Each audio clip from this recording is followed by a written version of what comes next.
Hi, everybody. Welcome to today's Transformation Talk. I'm here today with Catherine Just. She is a photographer, writer, and mentor, and she is phenomenal. So thank you so much for being here today, Catherine. I'm thrilled to talk with you. Well, I am really honored to be here. Thank you so much.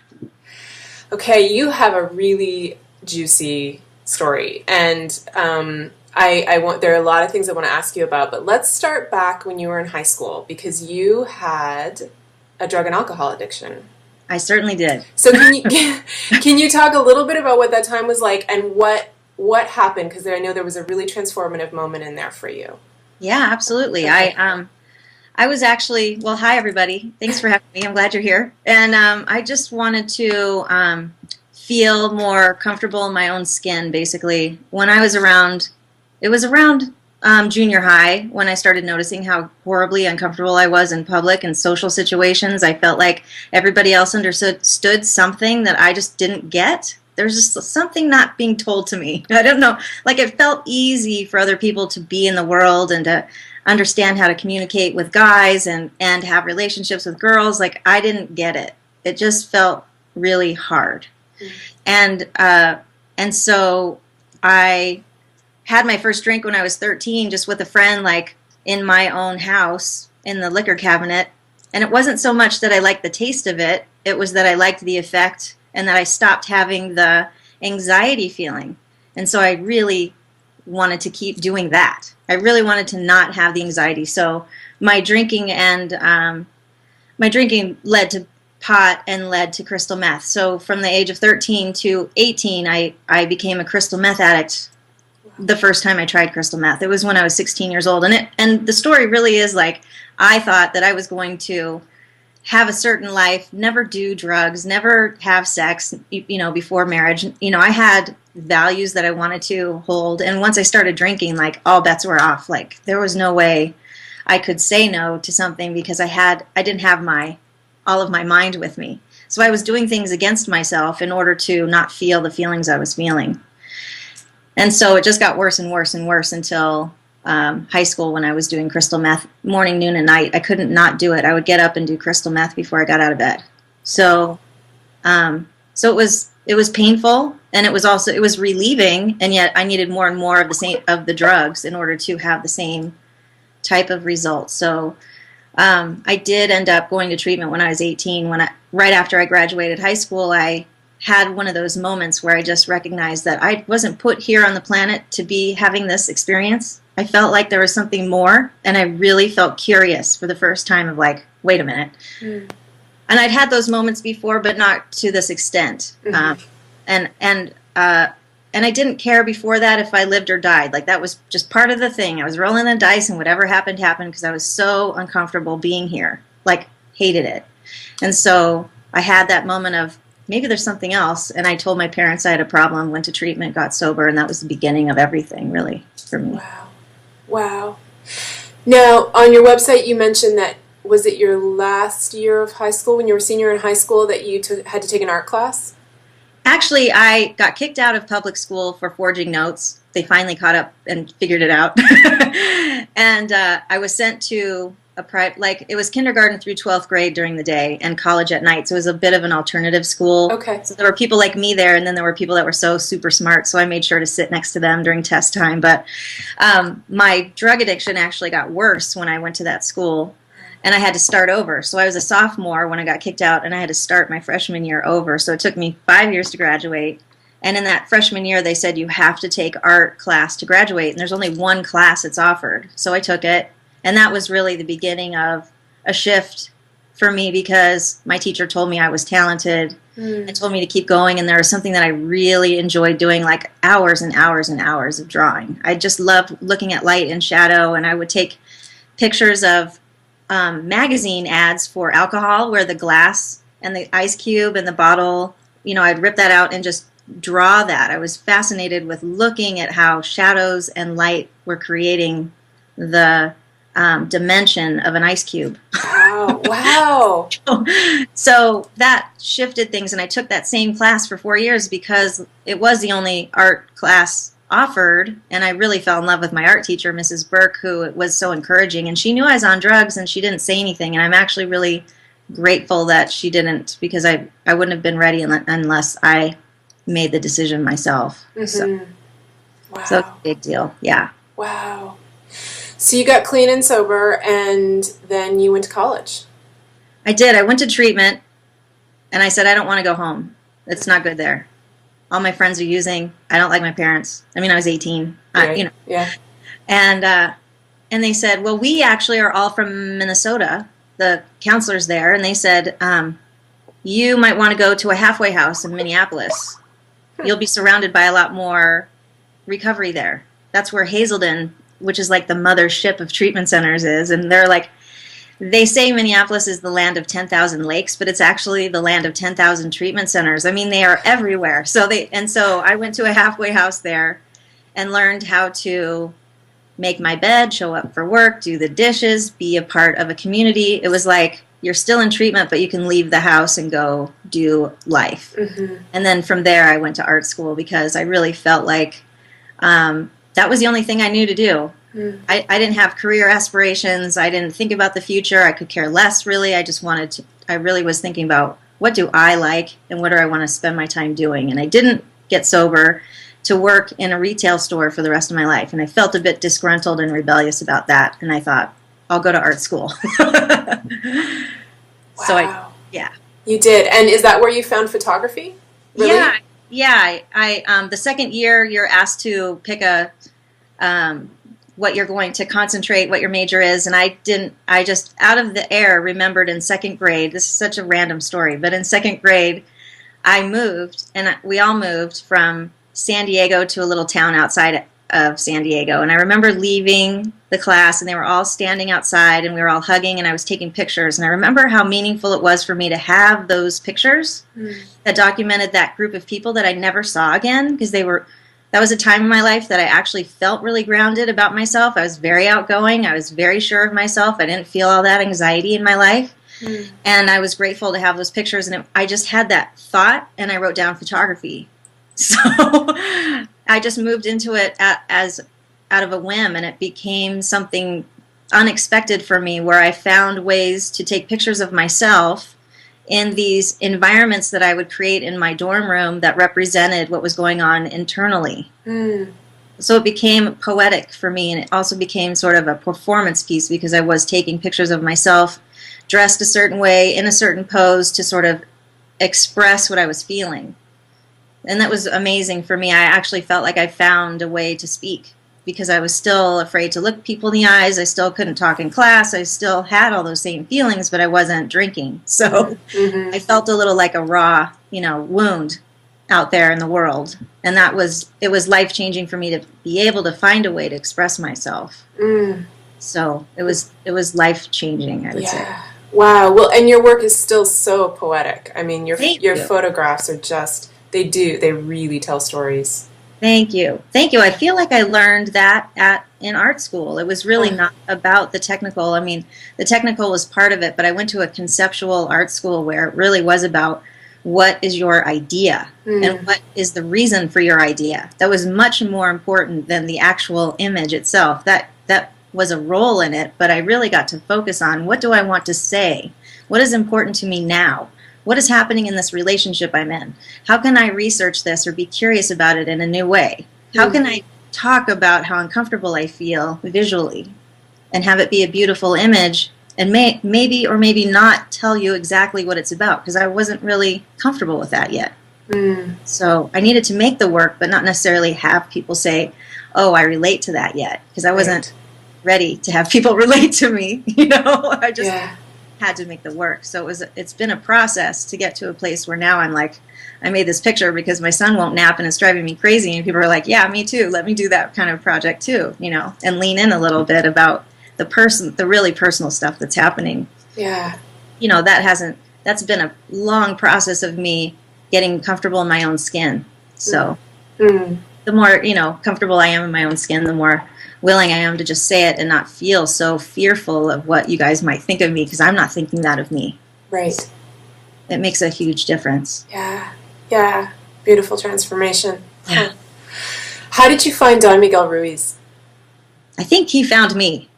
Well, actually, I was living in Portland. I've moved a lot. And I was, that's too much of a story to get into about how I ended up in Portland, but I had a group of friends who were doing Toltec work with an apprentice of Miguel's. Every month they would fly out. There were 2 teachers that would fly out and do a weekend workshop thing. And I saw a friend of mine transform in front of my eyes. Like, she used to drive me crazy, and she, like, slowly stopped driving me crazy. And I started wondering, like, what is she doing? And she said, you got to come to these workshops. It's so great. It's totally changing my life. And I, being the rebel that I am, refused to do anything she told me to do. But over the course of maybe a year of watching her completely change in front of my eyes, I wasn't changing. I know that. I know that she was becoming more quiet, less interested in talking about herself, and she was just being more heartfelt. And then I had a relationship end that broke my heart, and it was the second time I dated him within 10 years. And I'm the girl who's like, well, you break my heart once, shame on you. I'm never going to ever going to date you again. And I went against myself and dated him again 10 years later. And he did almost the exact same thing. Oh, so painful. And I was like wrecked. And my friend says, oh, by the way, there's a workshop this weekend and it's about relationships, and you're not doing anything because you're not with him anymore. So why don't you come? And I was like, oh. So I decided to go. And literally, the teacher, Rita, lit a candle. We sat in a circle, and she started calling the energy of, like, the north, the south. She was creating an energy for the event. And I don't know what she was saying, but I felt that I was home. And she was apprenticed to Miguel. She worked directly with Miguel, and then I worked with her. And that was the beginning of it, and which led me to 5 years of working in that practice, moving to San Diego to work with Miguel directly, working in his office and helping him run his events and doing his advanced dreaming, which he had to apply for. And, I felt it was unbelievably life-changing. And still is to this day. I don't do that work like I did then, but I still see the impact in my life in ways that I'm so grateful to just have that awareness piece, still, able to shine a light on the things that are causing me to suffer. So. Wow, beautiful. Yeah. I kept getting goosebumps as you were talking. I was like, oh, it just sounds like the most amazing experience. It was amazing, and it was intense because you're basically in a bubble with a bunch of people who really are willing to look at their stuff and take ownership of it. And you're giving everyone permission to call you out on your stuff. So it's it's really, like, we would tell people, don't join this community unless you're really ready to have your life fall apart, because it really does. Like, in the initial beginning of the work, it's amazing to have the awareness that you're causing most of your suffering, if not all of it, based on the beliefs you have about yourself and the perception that you have about what's happening in your world, and taking everything so personally. Like, all of that is so shifting just in the awareness of that. But then when you get deeper and deeper and deeper, and you realize that you are attached to a lot of those things that are happening. And so it does become pretty painful when other people are calling you out on your stuff. And you still you don't want that stuff to die. It's part of your identity that you've had for however many years, and it's really scary. So it was amazing and scary and necessary, for sure, for me. Yeah. Wow.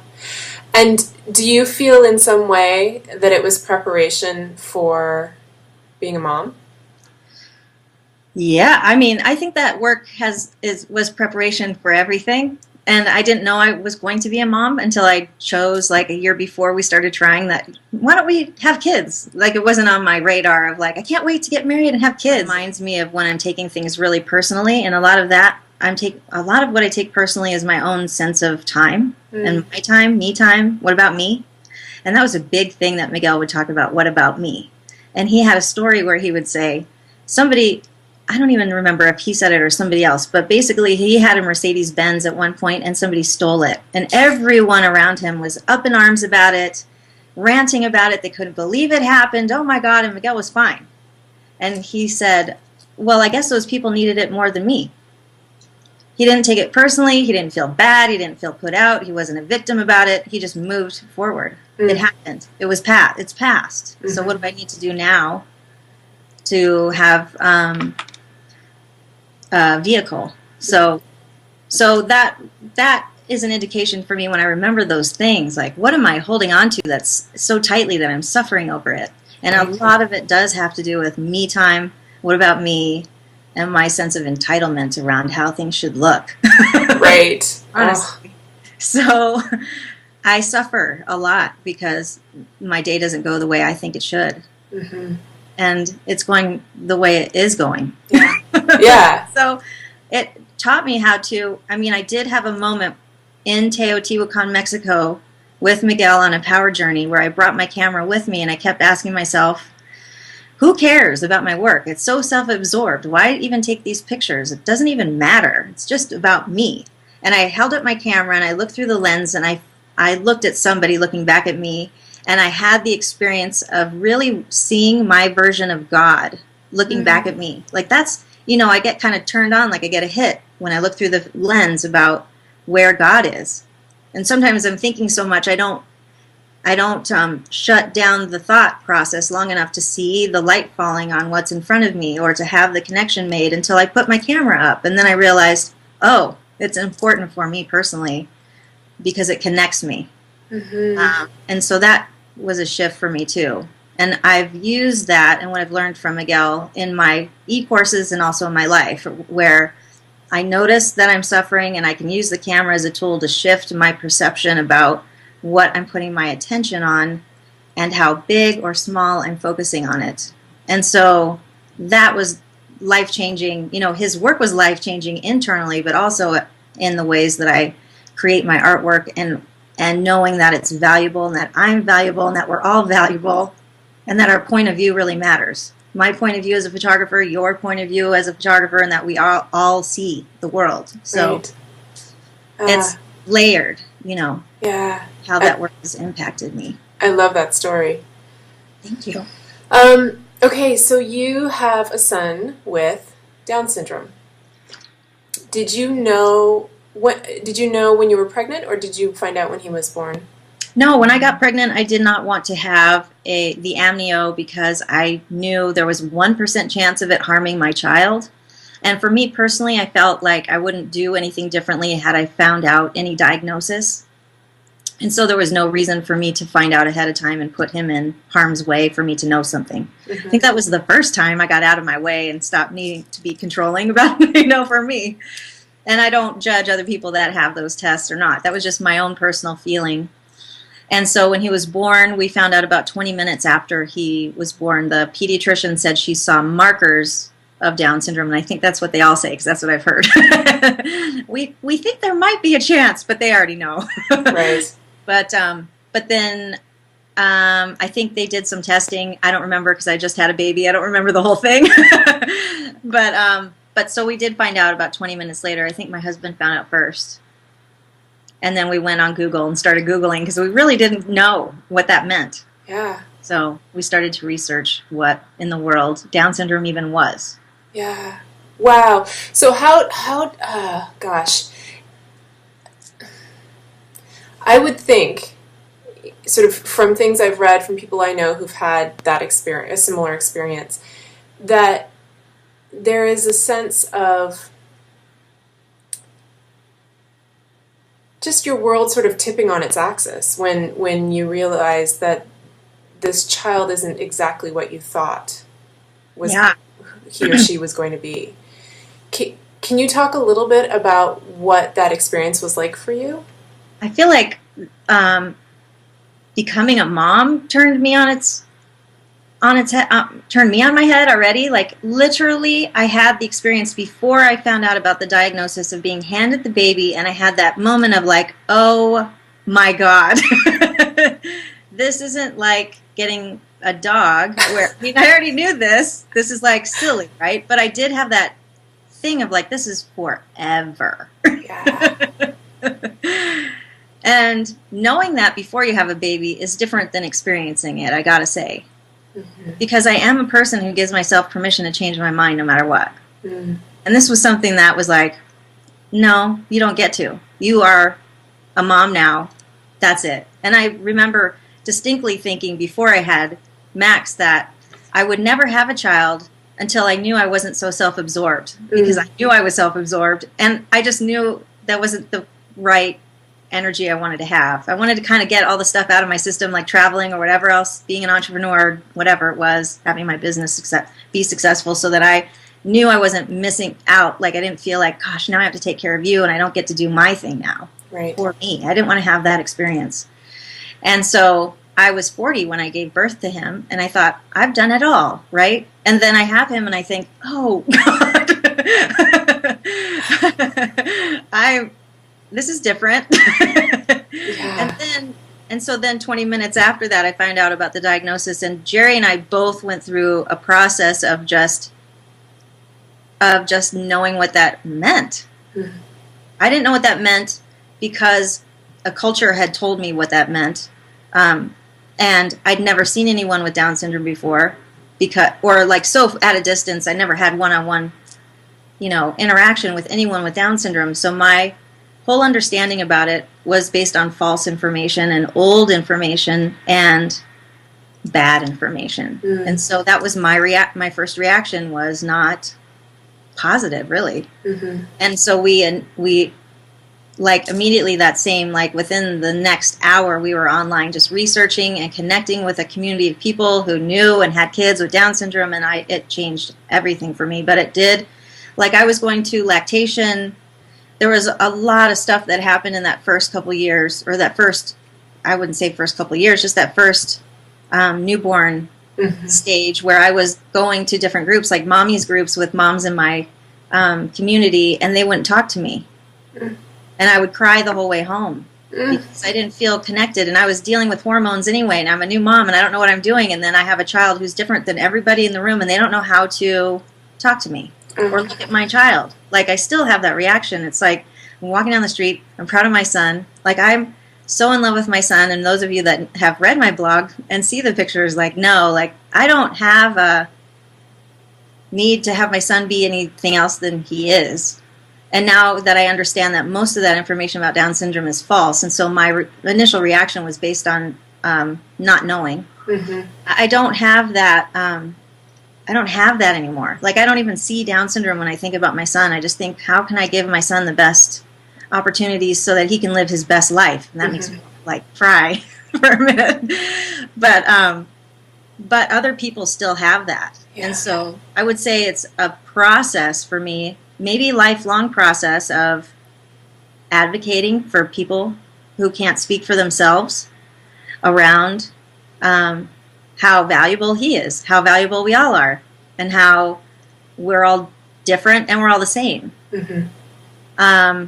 So stereotypes are kind of thrown out the window. And I met a ton of moms who had kids my son's same age when he was first born, and it just shifted everything for me. I mean, I can't say enough about... There is an organization in Pasadena called Club 21, and when he was 7 weeks old, that place opened, and I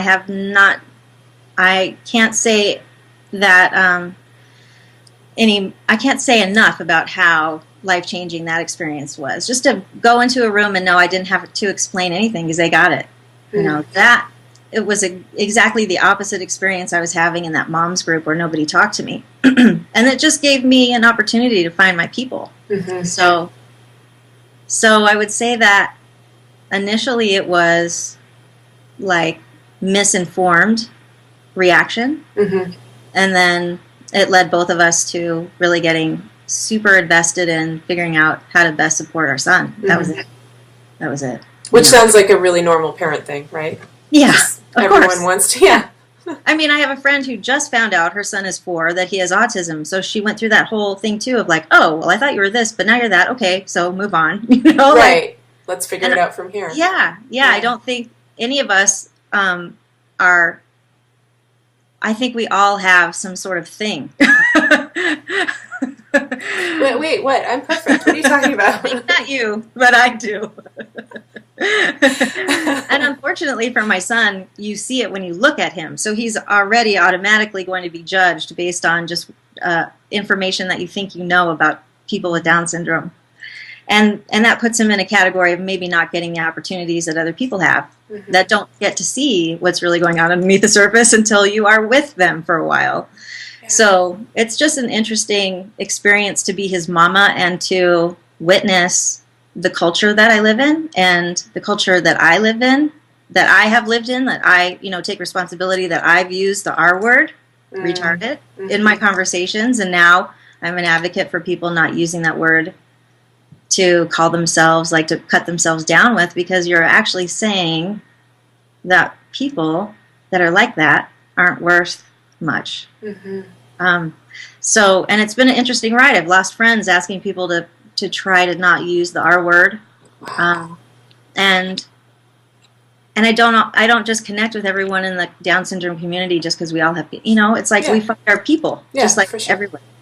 So it's been an interesting, amazing, hard, challenging, wouldn't change it. You know what I mean? It's like everything about just having any child. Yeah. So. Absolutely. And I love your nap project and the way your photos of the two of you are so sweet. Thank you.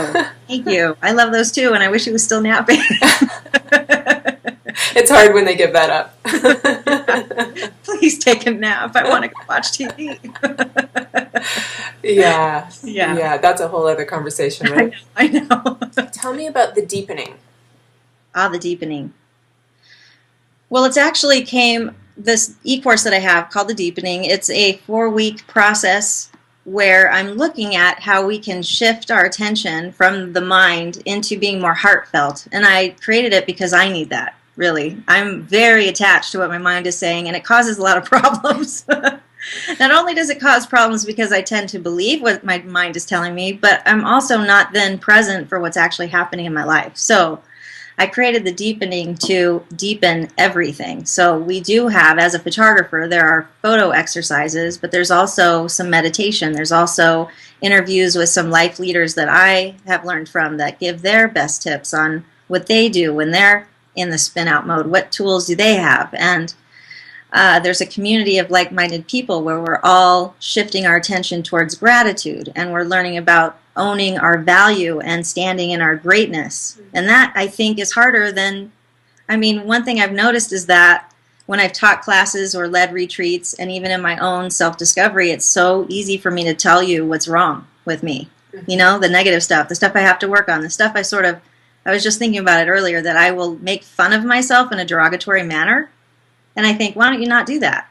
So I'm consciously making an effort to not even do that anymore. But how can I own my greatness? And we all have that place in us. It's probably much bigger than we give ourselves credit for. And not have it be coming from ego, but just stating it and owning it and claiming it and taking action based on it, rather than I'm not enough, I'm not ready, I don't know, and all that. That drives me absolutely insane. And I think it's because of my past where I didn't think I was good enough to even be alive, really.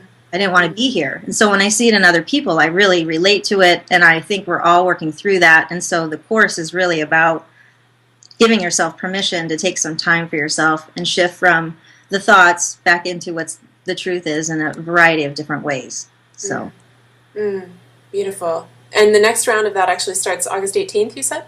August 18th, which actually happens to be my sobriety date. I will be celebrating 26 years of sobriety on that day. So I'm really, I decided to pick that day to celebrate it and to also bring in a new community of people and go through this process with them. So it's exciting for me as well. That's big. That's huge. Yeah. And tell us a little bit about the Soulful Summit as well. Well, the Soulful Summit was like a crazy thing I decided to do last year, and it was only supposed to be a week long where I would interview some life leaders and have it would be like an event on my website for free that people could just get more information around what to do when fear is present. That was the process last year, and it turned into like 24, 35, I don't even know how many interviews I did. I could not stop asking. I was so interested in talking to people about this. And it turned into one of my biggest events of the year. And now it's an annual event. So this year, the focus is really on owning your greatness. And I've asked new people that kind of make my hands shake a little when I'm like, can I please interview you? And I have such a belief around asking for what you want, because you won't know unless you ask. And so I do ask, and then when they say yes, I'm like, okay, I have to actually do this interview. Okay, here we go. But it's so exciting for me once I get into it, and to offer this free thing to my community and to whomever else finds out about it. But it is a free event where you can listen to me have conversations with people like Sark, with Miguel Ruiz Jr., and this year it's Darren Rouse, who started ProBlogger, and Anne Samoylov and Laura Roeder. The list goes on and on and on and on. But it is a philanthropy piece this year where at the end I'll be selling all of the interviews for $50, and half of that is going to a Down syndrome organization so that they can continue the research so that we can learn how to more give our children what they need so that they can thrive. So I'm just really excited about that event. I love that. Thanks. Well, and that happens in October. Yes, October 14th through the 24th, we'll be doing the summit. So. Yay. Okay, and everybody can find that on your website, which is catherinejust.com. Yes. They can learn more about you. They can see what, because you offer a number of different e-courses and all sorts of things. So and they can read your writing and see pictures of your sweet son. And Yeah, come on over. There's a lot offered over there, and the community of people that take my classes have been blowing my mind. And they really support each other and give really beautiful feedback and really want the best. And I feel really lucky to have the opportunity to be a part of that. So, Yay. Yeah. All right, let me finish up with my last 3 questions for you. Okay, I'm going to take a sip of water. Yeah, please do. What, if you could wave a magic wand and change anything about the world, what would you change? Well, that's easy.